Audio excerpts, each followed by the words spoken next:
All right. Okay, so welcome to Bird Chat with Orange Audubon Society for March 3rd, 2022. And we are excited to have a program on Gainesville Hotspots with Tim Hardin. And Tim is the 2021 Alachua County Big Year record holder. And I hear he broke the record by a lot. He is an Alachua County eBird reviewer. He is a lot of fun as a bird guide. We went with him on our field trip to Gainesville, and he has a lot of knowledge. And I'm gonna stop sharing my screen and let him start sharing his screen. And he's going to share a little bit more about himself and how he got started and present you a wonderful program about Gainesville and all the amazing hot spots there. So welcome, Tim. You can share your screen now.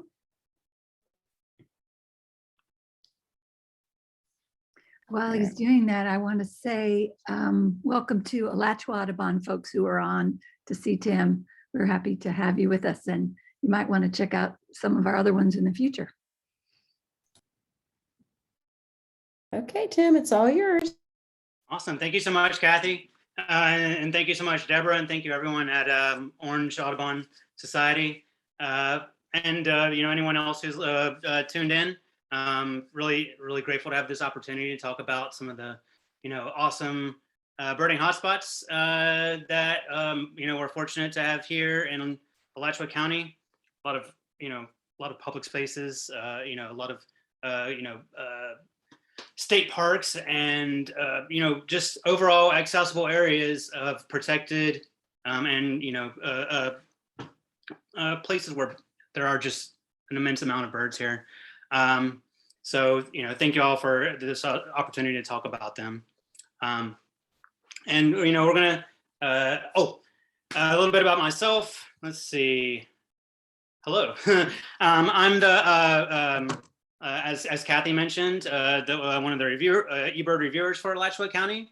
I started birding here about 3 years ago. I love the mystery bird because that is actually one of my spark birds that got me birding 3 years ago. I was sitting in my backyard here in Gainesville and, just laying back in a hammock. I hadn't really started birding yet. I had moved here from New York City the year before. But anyways, when I just saw this little parula come down, I had no idea what it was. I'd never seen one in my life. And it would just amaze me that they were just coming down so low. And, I started seeing red starts and other things. And I was just like, what are these? They're so beautiful. And, just especially seeing them up close, those little tiny birds, it's just a really special experience. So I'm also, I'm on the board of directors for Alachua Audubon. I'm the chapter vice president. I'm a student at Santa Fe College studying wildlife ecology. Let's see, that covers most of the, the birding related stuff. Other than that, I have a newborn daughter that was born a little bit over 3 months ago. So that's certainly been a challenge, having my first child and adjusting to that, because I had spent such an immense amount of time birding here in Alachua County over the last 3 years, which is one of the reasons, having the big year that I did last year here, saw 263 species. And the previous record, it was held by Mike Manis. He saw 259, absurd record in 2016. So chasing that and, finally overtaking it was a very fun experience and taught me a lot about the birding hotspots, all around Alachua County. So basically been to every corner of the county looking for birds. And so that's a little bit of a background of myself. This field trip, as it came together, it was a really great experience. Given the time that was available, developing a itinerary and all that, it was a really cool. I hadn't really done, such a ambitious goal of bringing a group around so many hotspots, and we ended up going to 9 different hotspots over those 2 days, January 27th and 28th, or 28th and 29th. But anyways, I'll talk about the hotspots that we visited and what we saw there. I'll talk a little bit about how we prepared, at the end, the conclusion and kind of what we learned, and then questions. So a little bit of a background and summary. Orange Audubon offered this limited edition overnight trip to Gainesville birding hotspots. So we, communicated a lot in the lead up, and, overall, had a good idea of where we wanted to go, kind of the things that we wanted to look for. The, considerations were that, late January, kind of the peak of a lot of like winter birding, a lot of species that are kind of like that will winter here aren't quite in the as higher numbers. Species like just using an example of birds that show up more in like January or February, where you see them in higher numbers, like robins, cedar waxwings. There are a lot of different birds that, while they spend the winter here, you're not really going to see them as much in like November or December even. Sometimes, January, February is when you start seeing the winter birds. So that was really a lot of the stuff. We were focusing especially on trying to see those, overwintering duck species, which ducks kind of migratory ducks start heading north in, January and February. So, they've started clearing out already. The overwintering sparrows, as far as songbirds go, they're more, we get a lot more sparrows than we do overwintering warblers as far as, species variety. Raptors, like falcons, the only falcons we get here. There are 3 species of falcons we get here, but only the kestrel is here year round. So, we were keeping an eye out for those things. Warblers, there are a lot of different warblers that, spend the winter down here in Florida. But, and we'll talk about that. So overall, 115 different species. We saw 115 different species across 9 local hotspots here in Alachua County. Depending on what you count as a rarity, we saw, somewhere between 10 to 12, maybe a little bit more. Especially as far as like birds that you can't really see in other areas. They might not be rare, but like you're not going to see them anywhere else. And I'll talk about some examples of those as we're going through the hotspots. I'll talk about some of the misses, and like just a lot of the, the experiences overall, things we were looking for, things we didn't find, things, just our experiences, overall, and just within, as a group. So it'll be really, really fun to talk about some of those, those time and geographic constraints, things like that. But we'll go ahead and go to the next one. All right, which hotspots visit? Press with our group as far as moving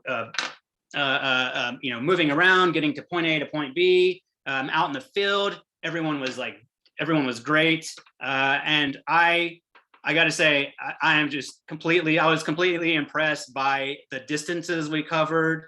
My hat is off to everyone who came up for this field trip, because we covered a lot of distance. I really wanted to like add up all of, I usually keep an eBird track going so I can know how much distances we covered. That I'll look that up at another time and send it to y'all. But we covered, easily, I don't know, probably somewhere between 10 and 20 miles, if not more.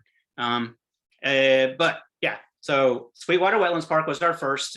This is in order. On that Friday, in the last weekend of January, we started at Sweetwater Wetlands Park at 8:30. Then we went on to Flamingo Hammock, which I'll talk about. It's a private, that one's not public grounds, but it's a very great birding hotspot. Depot Park, University of Florida Dower Hall, which was for the Boxa Swifts. Prairie Creek Preserve, Paynes Prairie Preserve State Park's Cones Dyke Trail, which has a lot of people don't know this. When you talk about Cones Dyke, it is a 4-mile long trail, but during times when it's flooded, I will typically, when I talk about Cone Cyc, I'm typically talking about the North Trailhead. And I'll talk about that in more detail once for that specific part. Lake Waburg was our hotspot that we went to, saw some great birds, was Paynes Prairie Preserve State Park's observation tower, which is right next. It's very close to the visitor center, and you get some just great views of Paynes Prairie. The massive open prairie, which you can kind of see. Kind of that area in between where, on that little map. So we'll talk about that. I'll talk about how we prepared. We identified a lot of great birding hotspots.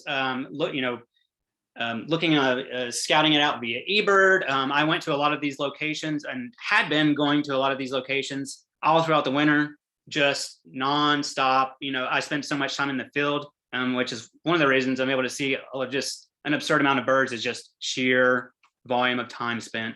A lot. So I'm very familiar with all these hotspots. The diversity of the habitats was a key factor, as well as how close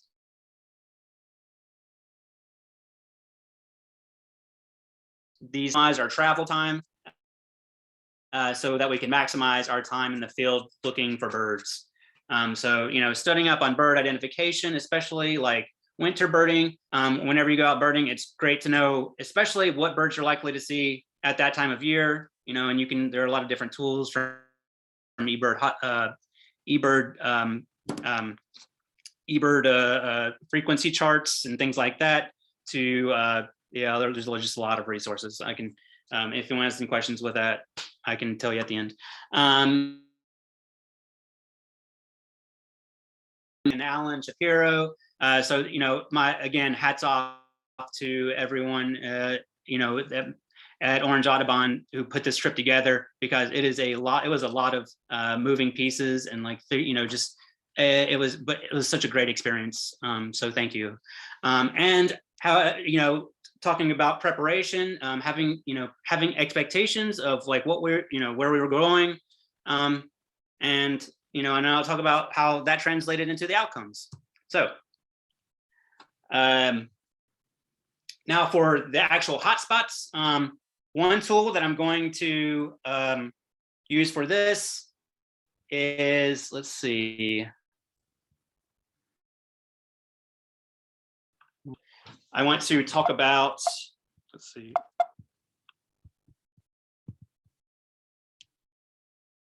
Oops, there we go. Sorry about that. Getting slides up. Sweetwater Wetlands Park. This location, for rather obvious reasons, Sweetwater Wetlands is one of the best birding hotspots in Alachua County. The next closest, at least looking at species reported on eBird over the length of, as long as that location has been birded, and had as long as people have been reporting on there via eBird. I believe it's either first or second, and Alachua Trail, which has been around for some, over 60 years, I believe, much longer than Sweetwater Wetlands. Sweetwater Wetlands it's not even been open for 10 years. I believe it's around 6 or 7 years. But I'm sure a lot of it's just vast, much newer as a location, as a birding hotspot than Alachua Trail, but it may have already overtaken it by sheer number of species. So that's why we chose it. It is a very it's a great location. As you can see from the map here, we have there are a bunch of trails that are go around it that are now cell one, the westernmost cell that is closest to the parking lot has a considerable portion of it that's paved, and a lot of the surfaces that are hardened and improved. You see so many birds, overwintering birds, as it's a treatment wetlands, that just has a tremendous amount of species there.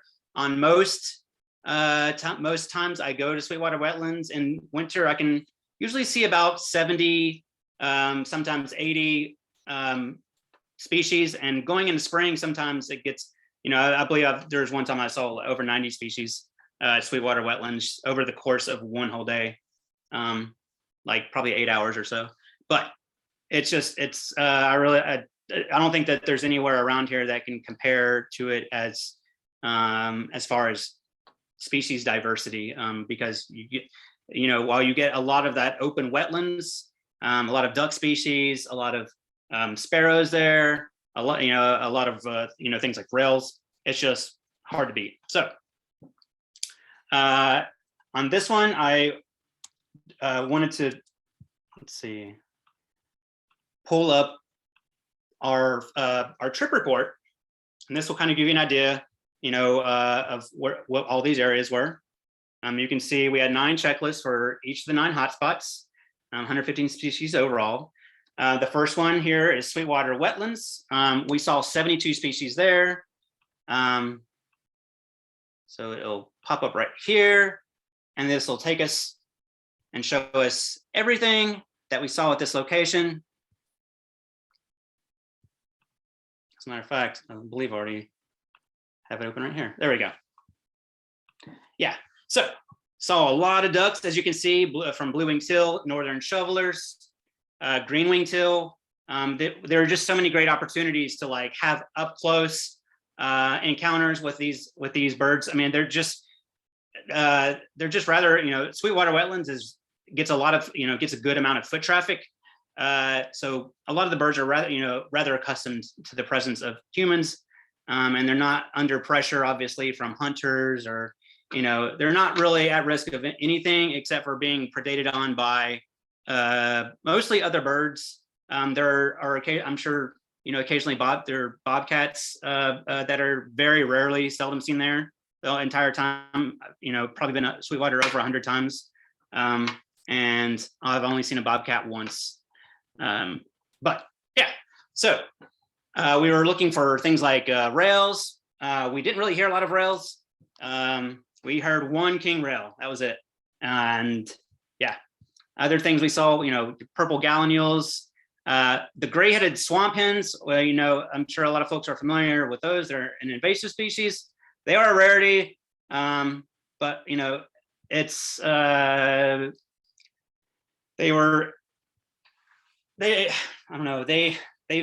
are like 3 of them that have been seen here late. We saw 3 out there that day, but I wouldn't say it's like, looking at any invasive species, you don't really want them to be there.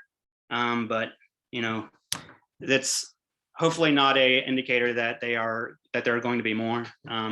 We want there to be 0 of them here, because we don't want them competing with our native species, like purple gallinules. Above it, gray swamp hens are not from here, and they're just not good for the ecology and our native species. So we saw a few different types of spotted sandpipers, not very common, very quite rare here during the winter, but there's a pair of them that have been hanging out here at Sweetwater Wetlands all winter. Yeah, so those are some of the key species. The great horned owls was great. We saw that very quickly. I can't recall who spotted it, but great job. Also, a lot of warblers. That was one of the probably the biggest diversity of warblers that we saw there, from black and whites to orange crowned, prairie warbler, which are rare here during in the winter. We also saw a Wilson's warbler that was quite difficult. I'd originally found it in October, and then realized I believe it was sometime in January that it was still there. So we were able to relocate it and get a few looks at it. It was difficult, but we eventually managed to. And other than that, we saw an indigo bunting, which are rare here in winter, and I heard a painted bunting, but we saw a lot of those at the following bird hotspot, which I will talk about, Flamingo Hammock. So let me just close this down. There we go. Yeah, Flamingo Hammock is a hotspot here. It's mostly private land. I mean, I believe it's all private land, but one of our Alachua Audubon board members, Eric Amundsen, and his wife Sherry were gracious enough to allow our group to come there. It's one of the absolute best birding places here in Alachua County. Just, species that are seen there. I found a fox sparrows there a couple years ago that people came out from all over Florida to see. So just I don't even know how to there's no way to summarize all the great birds that are there, but what we saw there were a bunch of different birds, including as I mentioned, those painted buntings. Those are always a popular species. One of the favorites. We saw a blue grosbeak, extremely, that's the only one that's been seen in the county all winter. Things like that. It was great because there were there were several different feeders, and we got to see a lot of different bird species interacting in close proximity to one another. Kind of here's a yellow-throated warbler and a pine warbler. Just an example of that. But it's about, I believe the tract of land there is about 20 acres. It's very well managed. From Eric and Sherry occasionally do burns there. One of the sparrows that we saw there was vesper sparrows, which are not, they're not easy to find around here. They're if you go to the right places in Alachua County, they're easy to find, but they're really not really inside of Gainesville proper. That's probably Flamingo Hammock is and the following area, Bulwer Springs, which are kind of adjacent to one another. It's just one of the great opportunity to see all these different sparrows from Baltimore Orioles. We saw at least 3. There were probably more, but just things like what else? Yellow-bellied sapsucker. I've never seen a yellow-bellied sapsucker eating at a feeder. This one is, you could see it right here next to a Baltimore Oriole. It's a great spot to just see birds in ways that not really very not used to. It was not very far from Sweetwater Wetlands. It's quite close to Alachua Trail if anyone has been there, and it's kind of basically across the street from Bulwer Springs Park. So I can talk. Again, it's one of places where if you have any questions about it, I'm happy to talk about it later. Bulwer Springs Park. It's like I said, it's across the street. This is the next hotspot. Definitely chosen for its proximity. It also is the beneficiary of prescribed burns. It's managed by local. I believe Bulwer Springs Park, I believe, is a Gainesville, city of Gainesville, if not managed by Alachua County. But they do prescribed burns there, things like that, and it's one of the things that makes a great sparrow habitat, and that's one of the reasons why we chose it. So. The targets there were also things like Bachman sparrow, which are all in there during the winter. I believe the high count for them, I believe, are 5 or 6. I'm usually able to find them there quite readily. They just have knowing where their territories are, things like that. But it's this location is adjacent to the Gainesville Hawthorne Trail. If anyone has been there before, and we saw a lot of great birds. There's also Alan Shapiro got a great picture of this grasshopper sparrow. Check that out, a beautiful bird. That may have actually been where I saw my first grasshopper sparrow, but it's also a location that in the past has produced things like fox sparrows. I found a fox sparrow there, and maybe my first year birding. But it's just it's one of the low-key better places to find sparrows, especially close to like not at the outlying portions of Gainesville, but like as close to the Gainesville proper. But yeah, it was. We were able to. I think it's probably around. That one had minimal walking too, so it was very low travel time. Just a great hotspot. And before I forget, a lot of these locations you can probably. I don't know of a better resource than like a Birder's Guide to Alachua County, which is by Rex Rowan and Mike Manitz. A lot of y'all are familiar with them. But I'm not sure how old the book is now, but even if it's, I don't know, 20 years old, it remains extremely relevant and valid as far as, the considerations, what species are there and like maps and things like that. But yeah, and I'll talk about, the other resources like that at the end. But again, what we did see there, lots of sparrows, grasshopper sparrows, field sparrows. We were looking for, I believe, clay-collared sparrows too, but didn't see any. We saw a painted bunting there. I believe that one was a greenie. And white-throated sparrow, which I wasn't able to get a photo of, but the field sparrows were great. They were just, as you can see, this is Susan's photo that she took of the field sparrow next to a chipping sparrow. So, and that was I believe that was the only field sparrow we saw on the entire field trip. So, continuing on, I want to talk about Depot Park. Next up. We stopped at Depot Park, which is, just a few minutes away. All these places are within like 5 minutes of Sweetwater Wetlands. What we saw there was bufflehead ducks. I believe it was a flock of 8 female. Yeah.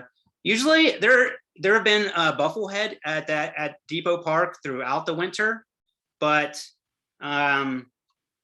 very rarely are there any males, which are, if you're familiar with buffleheads, bufflehead it's actually short for buffalo head.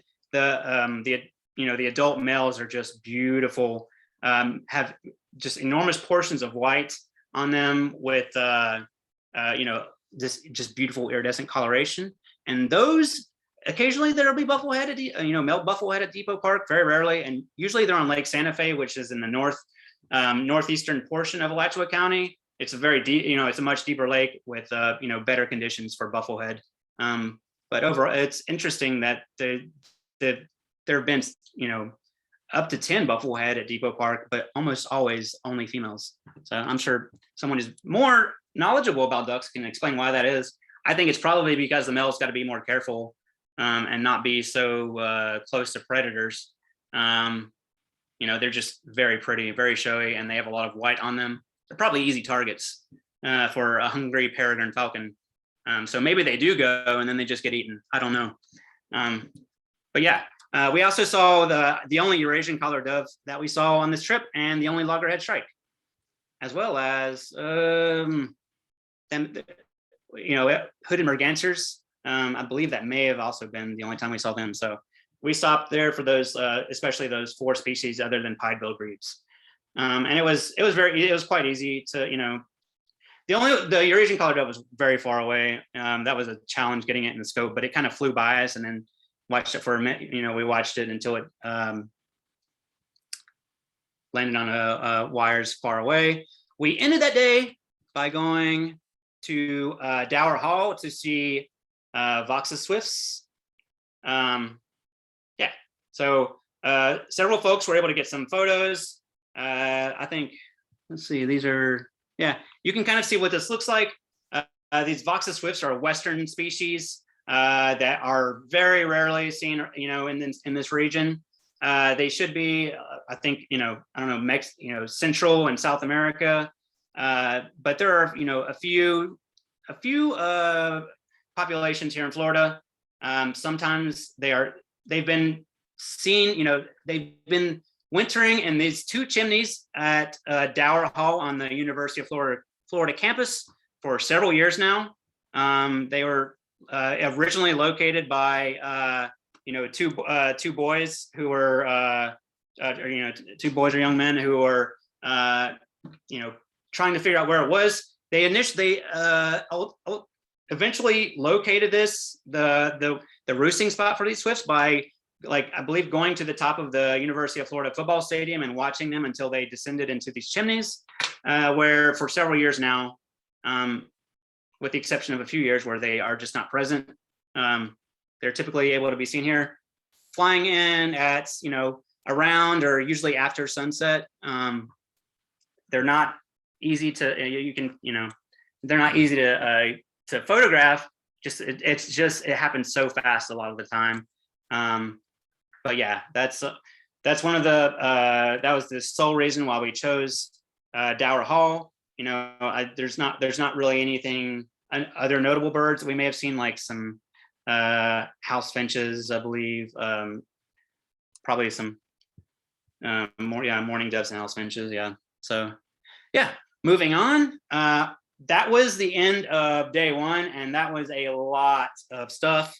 But yeah, moving on to day two. That Friday night going into Saturday morning was extremely notable for being quite just a ridiculously cold day. I believe the temperatures dropped into the mid to low 20s in a lot of places. When we all met up at around 8:30 the next morning here at we went to Prairie Creek Preserve, which is it's a hot spot that is kind of more in the eastern part of Alachua County, but it's a great location for sparrows and things like that. It's also where we have our Prairie Creek banding lab, but it's a great spot to see a lot of grassland specialties. Henslow sparrows are usually seen there. It is, we were very careful. We were actually fortunate to have an Alachua Audubon field trip that led by some great birders who we were focused on trying to see see Henslow sparrows, and a lot of folks were able to see one. But for the most part, a lot of the birds were very cold. Even by that 9 a.m. I don't think it went above freezing until probably later in the morning. Probably, I guess, probably mid-morning. But anyways, yeah, we stopped there specifically for Henslow sparrow. We saw Henslow sparrows fly up, and some folks were able to see the Henslow sparrow as it was kind of, a lot of y'all know that Henslow sparrows they're rare, but they're very secretive. They are very shy. They will typically run around on the ground. They don't fly much at all, but they, as a group, we were able to see, ultimately locate one. And then after that, we moved on to the next spot, which was Cones Dyke. And Cones Dyke is less than a mile away from there. And as I mentioned, by Cones Dyke, I mean the North Trailhead. And I'll let me open this up on the map, because when you see Cones Dyke on like eBird, if you look up Cones Dyke on the internet, it'll probably show you the beginning of the Cones Dyke Trailhead as it begins well to the south, and really not really close to where we enter on the north. And I'll show you this on the map. This is probably one of the pieces of information that is much harder to come by. Just there aren't very many resources that explain this. This specific, I don't know, like not really, I guess, kind of an incongruity. But basically, this is the blue that you see here on this map. That was our route along the northern portion of Cones Dyke Trailhead. This is County Road 234, like where it starts on the right-hand side, that white dot on the right-hand side of the blue line. And then you go down, Camps Canal, and then there's another trailhead. This is actually where, that little kink in our route is where we actually go on to Cones Dyke Trail. But Cones Dyke Trail, this portion, that north portion of it goes from east to west. And then once you get out into the prairie, it turns north-south for a ways. And then you can see where that north-south portion goes down to that dark area, which is a lake. And that's quite close to where the Paynes Prairie Visitor Center is. The Paynes Prairie Visitor Center it should be, right now, like it should be in the middle of your screen as you see where I've dragged the screen to. That is where the Cones Dyke, like the south trailhead is. But these distinctions aren't anywhere on Paynes Prairie State Park maps. It's just, oh, this is where Cones Dyke Trail is. But most of the time that local birders go to Cones Dyke Trail, we're not anywhere close to the visitor center. We're up at the north trailhead via Camps Canal, which is all accessible to the public. And we just park there. But anyways, the reasons that we went to this location, why it was selected, was all the overwintering ducks. And this is also another adventure because you see all these eBird checklists with the ducks, and they're not anywhere near, like, you're just not seeing what everyone else is seeing because they're tucked into some very tight windows. It's not a very open, it's very open, but like there's not a lot of open water to see. So, I was familiar with where to find these birds. And there were several times where they actually, we were able to see them in flight. As you can see, these are some photos that I took of the American widgeon. I believe in some of these photos there are some of them have gadwalls, and northern pintail was another one of the highlights. There was at one point there was a flock of about 120 northern pintail, and this is Cones Dyke is really the only place in Alachua County where you can see all these ducks. Occasionally they'll show up at other places, but like the northern pintail, the American widgeon, the gadwall, and occasionally I believe there might have been maybe a ringneck duck in there somewhere. We saw a few wood ducks, things like that.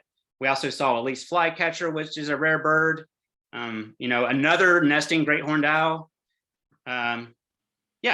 It's a great spot for warblers. We also got great looks at northern water thrush, things like that. So yeah, moving on. We're almost at the end.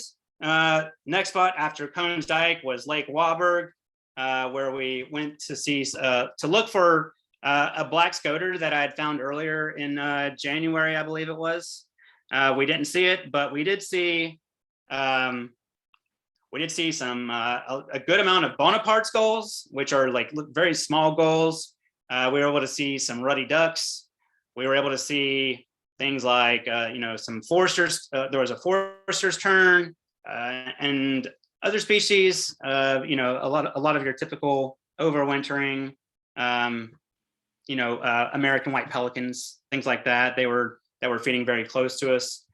But other than that, we went there mostly for ducks, for gulls, and for a few of the other, things like terns and things like that. So next, we didn't spend a lot of time there, and that one was great because we didn't have to get out of the car. Like all we had to do was get out of our cars and pull up our, bust out the scopes and binoculars. And our final spot was the Paynes Prairie State Parks Visitor Center, which is again at that kind of, it's basically where Cones Dyke Trail begins from the south. So, but the observation tower is very close to the visitor center, which is pretty nice. The observation tower is about 3 stories tall. We went there to see some specifically because it has a whooping crane, there's a whooping crane that has been there for several years. Occasionally it'll move around the county a little bit, not super far away, but anyways, it's one of only like 7 or 8 non-migratory whooping cranes in the state of Florida. And as y'all know, whooping cranes are very rare and endangered. So, and another one was, I can't remember who spotted this, another great bird that we saw was an accipiter, it's a hawk with a long tail and mostly seen in forest. But this little hawk, very tiny, flew across the prairie below us. We're up on the third story of this tower, and this bird flew below us, and it was a great opportunity for for us to see a sharp-shinned hawk. And first someone was like, oh, there might be a kestrel. And that was a great opportunity because it allowed us to really have a look at, like if you, a bird that is kestrel sized, a hawk that is kestrel sized, but it's not a kestrel, it's almost certainly going to be a sharp-shinned hawk. Yeah. But we could tell it wasn't a falcon. And it got some really good looks as it flew across. I mean, it ultimately perched somewhere nearby, but we didn't get to see that. See it perched. It was just a nice opportunity to see the squared off tail and other field markings. Just not enough time to get our cameras on it. But the whooping crane is still being seen there regularly, and it's one of the best places. I mean, it's the only place in Alachua County to see a whooping crane. But yeah, and that's why we chose the Paynes Prairie State Parks Visitor Center. And from at that point, that's where we said we disbanded from there. That was our last scheduled stop, and we said our goodbyes, and then moved on. And which brings me to the next slide. Wrapping this up, conclusion and what we learned. It was a very cool experience, like getting to see just getting to go around with a group to like a lot of different places. I mean, we were really pushing. I think all of us were pushing our limits. Like I'm a hard charger, and I cannot believe how much the group was able to like keep up. I mean, I think anyone who has like a very fast pace like me, like you try to remember to like slow down and like make sure you don't want to move at like a faster pace than like you don't want to leave anyone behind. But we set out trying, thinking we were going to go like a certain distance, and there were several times where it wasn't as where our exact location on the trail was not as close to the trailhead as we thought. That was a little bit on me. So thank you to Orange Audubon folks who, as an example, like Cones Dyke, I remember thinking that the trail, like where we wanted to go, was 1.2 miles from the trailhead. But I didn't factor in like that the trailhead for Cones Dyke at the north is 0.7 miles.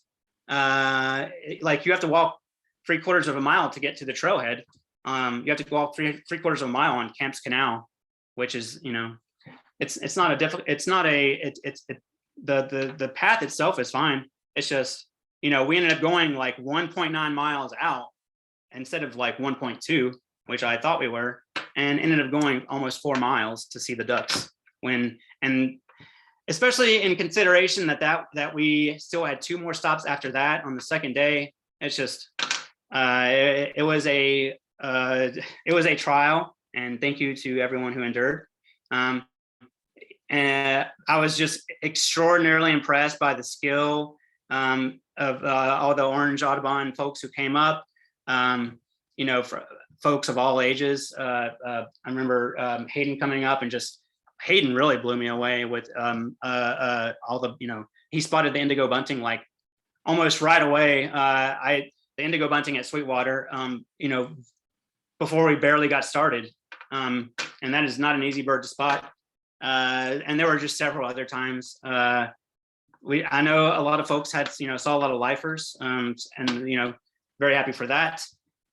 We were, benefited from the generosity of local birders and our local birding community. So thank you to Sherry and Eric Amundsen for letting us go into Flamingo Hammock, letting us visit their land and see some great birds from the Vesper sparrows, painted buntings. It's also a great spot to see northern bob white. I've seen last month, I think I saw like 15 bob white running across the trail. But yeah, lastly, I want to thank Deborah Green, Kathy, and Alan Shapiro as well. And thank you to all the field trip participants. And, thank you to all the folks in, Alachua County and beyond for preserving and protecting all these great birding hotspots and locations, and always trying to get more, always trying to, conserve and protect more land. It's really a very special place to have developed as a birder, not just because of the land, the places and locations here, but because of the local birding community. It's, many of you all have been here. There are so many great places. I wish we could have done more, but thank you to everyone who has been a part of that from, since the beginning. Questions? We did have one question. Deborah wants to know if Rex and Mike were able to refine the yellow-bellied flycatcher. They were not, but the yellow-bellied flycatcher. Okay, thank you, Susan. That was actually one of the reasons why I selected Cones Dike, because this yellow-bellied flycatcher was the first one that's spent the winter in the continent in the United States. First one in Florida for sure, I believe. But anyways, these are yellow-bellied flycatcher, extremely rare. I don't think one had been, it had been a very long time since the last time. And the yellow-bellied flycatcher ultimately ended up being relocated at the exact same yard where it had been before, which was Adam and Gina Kent. A lot of y'all are familiar with them. Very, very skilled birders, a huge part of, bird conservation. And, they have been a part of supporting and, building so much when it comes to, what we know about birds and, from the field and to the science and all that. But this bird returned to their yard after it had, went out to Cones Dike for, I don't know, a few weeks, and it's still being seen there. So, but Rex and Mike weren't able to refine it. I don't think anyone, I think there were only 2 people who saw it out at Cones Dike, and then it went back. Alan just also commented that Flamingo Hammock has woodcocks. Yes, Flamingo Hammock, the woodcocks, as if you look in a lot of birding field guides, like in a lot of field guides, it lists woodcocks as being year-round residents, all the way down into this area. I've only seen them in winter. I'm sure, I know that they've been seen here in Alachua County, and outside of the winter, but yeah, it's a spectacular spot. I should actually, there's really not, there's nowhere in Alachua County where it's that's a better location to see woodcocks. You can see them doing their flight display there. So they're clearly on, I guess they're clearly on breeding territories if they're doing their flight display, and doing all those like territorial things that are associated with breeding behavior. So next question for that, and I can, if anyone has any questions about the woodcocks or anything, I can talk about that another time. Thank you, Lori. And next question is, how can the Voxus swifts be differentiated from chimney swifts? Voxus swifts have a higher chittering call, or not a chit, it's much more like insect-like calls. Chimney swifts have a more staccato, a lot of like chirps and stuff that are not really, they are distinctly, they have a distinctly different sound. If you listen to the calls, and not, you can differentiate them by the calls. You can also differentiate them. It's possible by, some physical characteristics like a paler throat, a paler rump, but like these are all factors that you're almost never, like I've never really been able, like I've seen these swifts a bunch of times. I've never been able to like see, oh yeah, that's definitely physically different from a chimney swift. From what you get to see, they all look like the same, basically. Like maybe some people who have had the opportunity to like look at them both in the hand would know, but mostly differentiated by calls and also differentiated by timing, because chimney swifts have never been in Florida. Like, as far as I know, chimney swifts do not winter in the United States at all. But Voxa swifts, consistently winter in, the southern portions of the United States. Oh, next question. Next question was, can you tell us about the eBird trip reports? That was a nice use of them. Thank you, Deborah. Yes, I think the trip reports are great. They, let me pull that up. I'm going back to this. This was actually the first time that I really used it, extensively.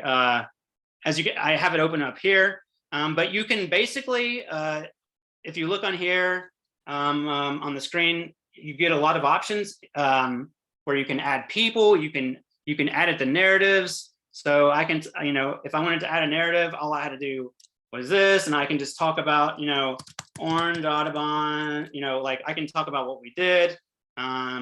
It's just a great repository for, it compiles everything, it does all these summaries and maps. It is a great feature. And what it basically does is you just set the parameters for like what checklists you would like to include by time and day, and it will suck all the checklists that you have like set the parameters for, and it'll compile the results of like, these are all the species you saw, these are all the species that you had with photos. And you can, there are other things that you can do with it, but it's great because, you can see here, it's an easy way to like look at all the pictures that were uploaded. And it's just, it's a great feat. And like, I love the way that it will give you like a bird's eye view of everywhere, that you went on this trip. And it kind of gives us, it's a great way to really have, like, again, a bird's eye view to let you like geographically compare where were all these locations. And you can kind of see how we group things together, starting out at Sweetwater Wetlands Park, which is dead center. And we went to, the 5 areas there at the north part, those were all on day 1. And day 2 was the 4 areas that are, closer to that, that eastern edge of Payne's Prairie, which you can kind of see right there, but yeah. Oh, that's awesome. I actually just noticed I had recently submitted a Google Maps update so that it includes the Cones Dyke, like that eastern trailhead. So that shows you exactly where the trailhead is. And you can kind of see that County Road 230, it's not far from County Road 234, yada, yada. But anyways, the trips report, great feature. If anyone has any questions on how to use it and wants to get with me, I'm always like, I'm easy to find, and I'm happy to help anyone, learn how to use it. Same thing for anything eBird related. If anyone ever has any questions, I'm happy to help with that. And was there anything else? Oh, Alex asked, how long have the Voxa swifts been continuing? This winter, I believe the first day that we saw them, that was early December. And, they'll be here. They're basically usually here from like the first week of December until April on a yearly basis. Last year, they weren't here, but in other years, they've been continuing now. Ooh, that's a great question. I believe it's somewhere between like 5 and 10 years. The Ewing brothers were the ones who I mentioned. Ben and Sam Ewing, I believe, were the 2. I don't know how old they were when they found it, but young, like I'm talking like teenage, boys, or maybe even younger. I'm not exactly sure that when they found these Voxa swifts, but it's amazing. Any other questions? Thank you, Tim. This has been amazing. You just are such a wealth of knowledge. Thank you. And considering the amount of time that it's been since you really started getting deep into birding, it's just remarkable. So thank you so much for sharing your knowledge with everybody. It's been a pleasure. Thank you so much to everyone who came up again. Kathy, Deborah, Alan, everyone who organized this and made it happen, and Susan and Hayden and everyone else who came out on the field trip. It was so awesome meeting all of y'all and like learning from all of y'all. I kid you not, like I always tell folks, I am always trying to learn more from like every single person. And I know I learned from each and every one of y'all, through the course of those 2 days. So thank you so much to everyone for coming up and for being a part of that, and for, really being, a part of this community too. Like we're all, the birding community here in Florida is just, it's been great. And I know, especially like there's so many of y'all I recognize, from different things. And I know, as looking at the bird chats and things like that, I'm so excited to tune into some of those. Deborah sounds awesome. I can't wait to learn more, because I'm trying to plant, I've planted a few plants for hummingbirds and things like that, but I want to learn more. So thank you so much to everyone. Very good. Well, any last minute questions? You can unmute yourself if you want. This is your chance. Oh, before I forget, open. I'm sure all of y'all know you're always welcome at, Alachua Audubon field trips and events. All of our field trips are free. I lead Wednesday wetland walks at Sweetwater Wetlands, the second and third Wednesday of every month. The first Wednesday of the month is our chapter president, Debbie Siegel, whom a lot of y'all know. The fourth one is Bubba Scales, whom a lot of y'all also know as who was until recently the owner of the Wild Birds Unlimited here in Gainesville. And he and his wife Ingrid sold the store. So I know he's enjoying, having a lot more time to bird. But those Wednesday wetland walks are 8:30 every Wednesday. And we just released our spring field trip schedule for the months of March, April, May. And those are all up on our website. They're all up on Facebook. Check them out. And especially a lot of those places aren't, it's not easy to figure out, how to bird certain areas if you've never been there before. But there's so much stuff going on here, and I can't wait to see a lot of y'all, if you're coming through. Sounds great. Yeah. Definitely go. Gainesville's a wonderful place to bird in Florida. I can't wait to come down there. And Alan Shapiro, who is, was a former member of the Alachua Audubon board. And one of the reasons probably that I've developed as a birder as much as I have, he actually gifted me a camera, in spring migration. Was it last year or year before? Maybe year before. But keeps on telling me I got to come down there. Yep. Yes, definitely. You'll find some birds that probably we don't know that are here. Probably. Yes. That's always good though. Yes. Well, great. All right. Well, Thank you. listen to anything else. Thank you so much, You're everyone. welcome. Thank Yeah, you.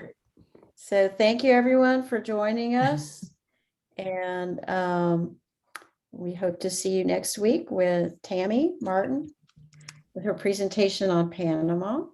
Mhm. And just, if join us on our field trips too. Yeah. All right. All right. So Bye, thank you. everyone. Night.